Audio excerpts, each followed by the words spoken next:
can you share like what's one of your affirmations that you've done that you feel like has really positively impacted your audience that they really engaged with that they really felt? Like what was one Mm. of those? That do you have one off the top of your head? Yeah, yeah. Okay. Which is it's interesting because it's levels and layers to Mhm. what the conversation we're having now. Mhm. And one of the most impactful affirmations that got like 7,000 shares. Mhm. Mhm. Ours, the one that I did on the platform that we did Oh, really well yeah. as Mhm. well. Mhm. But my most viewed affirmation, my most Yeah. viral affirmation Yeah. was Black man, you deserve to feel safe. Mm. And that right there was like the most powerful Mhm. because I feel like maybe some Black men have a hard time expressing that they don't feel safe because Mhm. in the expression of it, you can make yourself appear more weak. And then Yeah. maybe you're less safe because there's Yeah. people who will take advantage Yeah. of your vulnerability Yeah. in that Yeah. way. Yeah. And so hearing a Black woman tell Black men you deserve to feel safe, and safe isn't just physical, right? It's Mhm. emotional, Mhm. it's financial, it's Mhm. spiritual, it's mental. Safety is in the way that I'm talking to you, in the way Mhm. that I talk about you, Mhm. in my intentions for you. And it's Mm. levels to safety. And so Mhm. many Black men, thousands, if not millions of Black men, have communicated through the engagement that they don't feel safe. And they're not alone in that. Yeah. Yeah, yeah, yeah, So we got the yeah. vulnerability king right here. If you Yeah, want yeah. to No, I'm gonna unpack go that. for sure, for sure, for sure. I was going there, so I appreciate the alley oop. It's hard to feel safe here, like in the U.S. especially. I'll be very honest with you. When I walk outside, people are scared of me, but I'm scared of people too. Like, Mm. you get what I'm saying? Like, if I'm walking down the street and people cross the street, first of all, that makes me feel terrible as a person. I'm like, yo, bro, you don't even know me.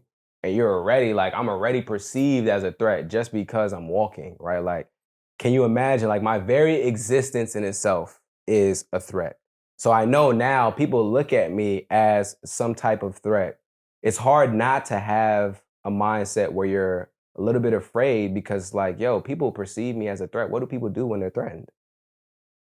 Right? Like, we don't even need to go there, right? We know. So when you're walking outside, when that's your everyday existence, how can you feel safe? The only time we feel safe is when we're home. And even sometimes when we're at home, we don't feel safe because the people that are at home that are supposed to take care of us aren't taking care of us.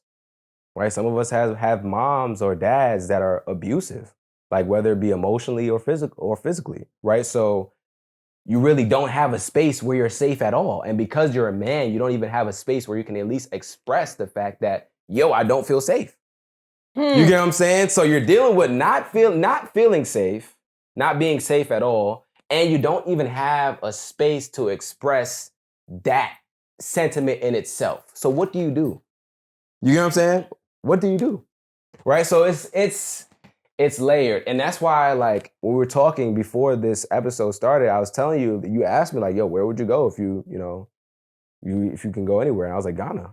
And you're like, oh, why? And I was like, because when I went to Ghana, that's the first time I was outside and I actually felt safe.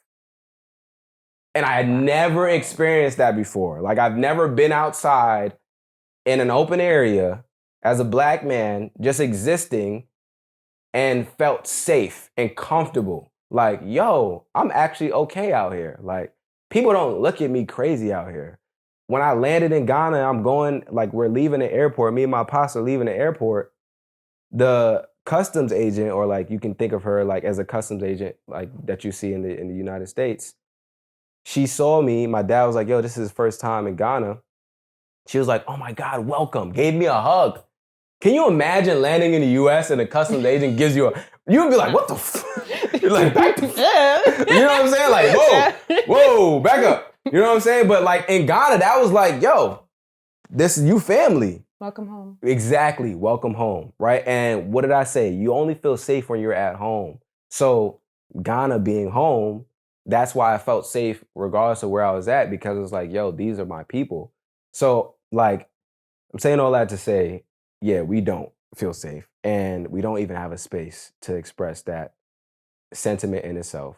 And I think that's the reason why, like, that affirmation that you did, like platforms like ours are so important because it at least gives us as black men a space to say, yo, I felt that, I feel this way, and this ain't okay, but how do I like deal with it? And I'm also seeing other people that are like, yo, I feel the exact same way. So now I feel like, okay, I'm not crazy. You get what I'm saying?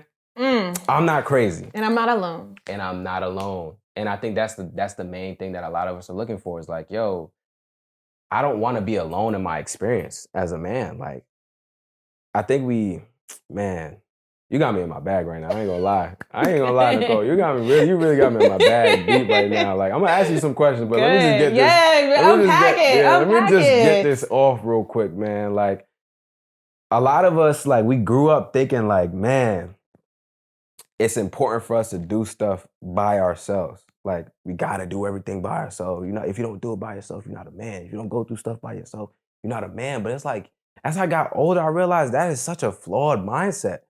Why do I have to do everything by myself? Why do I have to experience everything by myself? Why, when I'm going through a difficult thing, do I have to go through that thing by myself in order for me to have this badge of honor of like manhood and masculinity? Like, there's something wrong with that mindset in itself. And I think a lot of it has to do with us not trusting and feeling comfortable with other people. And if you don't trust people, if you don't know when you're at the extent of yourself, this is why I talk about this so much.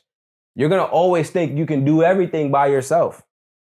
That's why it's so important for you. Like, that's why I tell black men it's so important for us to have a spiritual relationship. So we know what it's like to receive, and we know what it's like to rely on someone, something else, another being, to actually provide for us to be the ones that are actually finally provided for. You get what I'm saying? And I think a lot of us don't even know what that feels like. We're not even comfortable with that idea in itself. And so we shun it and we go straight into like the unhealthy masculine that we've been dealing with that's plaguing our society, that tells us that, yo, we got to do everything by ourselves. And if you don't do it by yourself, there's something wrong with you. You get what I'm saying? And I really want us to let that go. Like, that is like one of the main things I want black men to let go. I think if we would all just let that go, let that one ideal go, like, yo, you got to do it by yourself, and you can actually rely on other people, I think we would be a lot better.